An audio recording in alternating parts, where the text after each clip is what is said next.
Hey, it's Jim Ebert with Cancer Can Rock. Today we're at Ruby Red Studios in Santa Monica with Mimi Chen doing her song Illusions. I hope you guys enjoy it. Hey Mimi, how are you? I'm good. How are you, Jim? I am good. I want to thank you for coming in today and doing your song. Well, thank you for inviting me. Okay. It's been an incredible experience. Well, you know, we've been talking for a while, 6 months, a year, I don't know. I know. You got to be careful what you post on Facebook, because then I'm going to see it and I'm going to go, oh, you got a song? You know? Well, I will say, you know, I noodle and then I stop and then I find another idea, noodle on that, and then it's, of course, I'm like a girl. I can't make up my mind. Well, understood.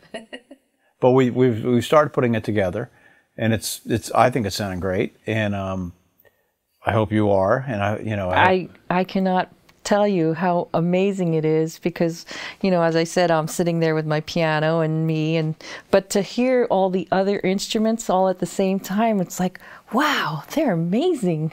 Yeah, they are. So, this is not the usual studio I work out of.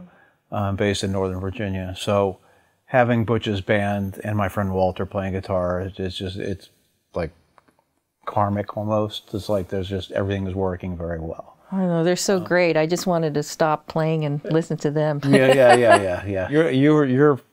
You're better than you think. What type of cancer do you have? Well, I was diagnosed with breast cancer, stage 3, and it was quite an ordeal, because I went into my OBGYN, and actually the initial encounter with the doctor was my regular doctor. I went into him, I said, you know, I feel these little lumps in my arm. And he goes, don't worry about it. It's normal. You're, you know, normal getting old process. And I'm like, okay. So months go by, and then I see my OBGYN, and as she's looking, I say, you know, I have these lumps under my arm. And then she starts digging and then says, well, you know, why don't we get a mammogram today?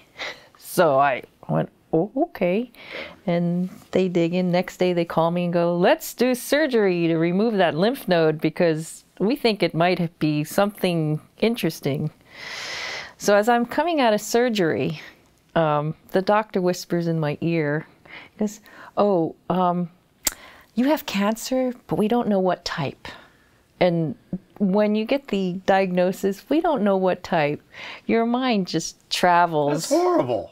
I know. I spent horrible. the whole week, because, you know, they're spending that week putting it in a petri dish to make it grow and figure out what kind of cancer it is.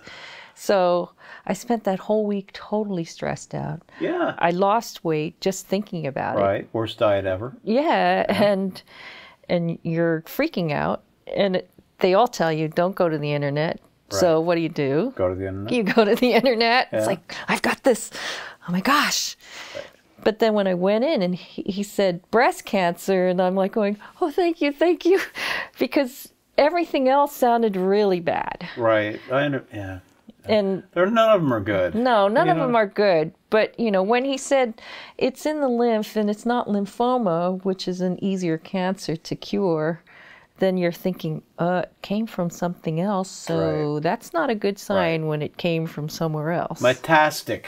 Yeah, so it's like, that sounds kind of not good. And then when they said breast cancer, I cried with relief, because you think, okay, that's a more curable cancer than some of the alternatives. Right. And initially they were saying, you need a double mastectomy. Okay. So they even scheduled the surgery. But lucky for me, one of my friends is an oncological nurse. Okay. I called her up. She goes, Mimi, stop. Come to my office. Right. I'm going to hook you up with the best doctors that I know of. Right. So she did. And I went in there, and they said, okay, we need to do testing. So another month of testing and stressing out, how bad is this? And then they said, you know, we think we can do the chemo first, shrink it down so that there'll be less surgery involved. Right. So as a result, I only had like a partial mastectomy on my left side, as opposed to, you know, getting the whole shebang is really kind of bad. Well, I hate to say that's beautiful, but that's beautiful, right? Hey, you know what I mean? You know, I mean, any kind of surgery is Sure, hard. Sure. So to have that, the difference is night and day, and that's why I tell everyone, you know, get a second opinion. Well, you and I have a very similar scenario because when I was diagnosed, I actually ended up going through 5 opinions. Wow. 4 or 5, I can't remember, but the first 4 were roughly the same, and I just couldn't find the right one, and I finally found an opinion that I could literally live with, right? And that's all I wanted to hear, right? Right. Someone not telling me I'm dying. I want to hear someone say, here's some hope. Yeah. You know what I mean? Exactly. We're not God. We'll help you manage what you have, help you make decisions. That's all I wanted to hear. I don't want to hear the God complex from a doctor. I just want to have somebody, a little hope. Exactly, because it sounded like you were told you only had a year to live. Yeah. So I was like, I need better hope than that. But it's funny. After surviving for a couple years, I started just dealing with humor, right? Because I like you, when you first get it, you're a little crazy. Yeah. You're a little manic, and you waste a lot of your life. In my case, I'd say I wasted a couple of years just with searching for things, doing all these other things, trying to find the magic bullet. You get stressed out. Yeah. And I don't, like I was saying, I don't think they should tell people that they only have XYZ months to live. Right. I don't think that's helpful. It could be, they could phrase it a different way, say, well, this is not the most curable kind of cancer. I agree. But I have talked to so many survivors who were told, just like you were told, 3 or 4 months, but then they're still here after 8 years. Right. So why tell someone that when I think the stress of thinking that you're going to die is going to kill you? Yes, yes. A restless soul we all know through different interpretations. The long buried in time with his hands all over the world. With his hands all over the world. What is this song that we're doing today? What is it about? It's called Illusions, and it's just a way for me to cope with the stress of everyday life. Okay. I might get a little nerdy here and there. I think it sounds great. You know what I mean? Nerd. Stop it. Just do your thing. You know, I've always found when I'm performing or writing, even as bad as it may be, for me, right? I go, I'm having a good time.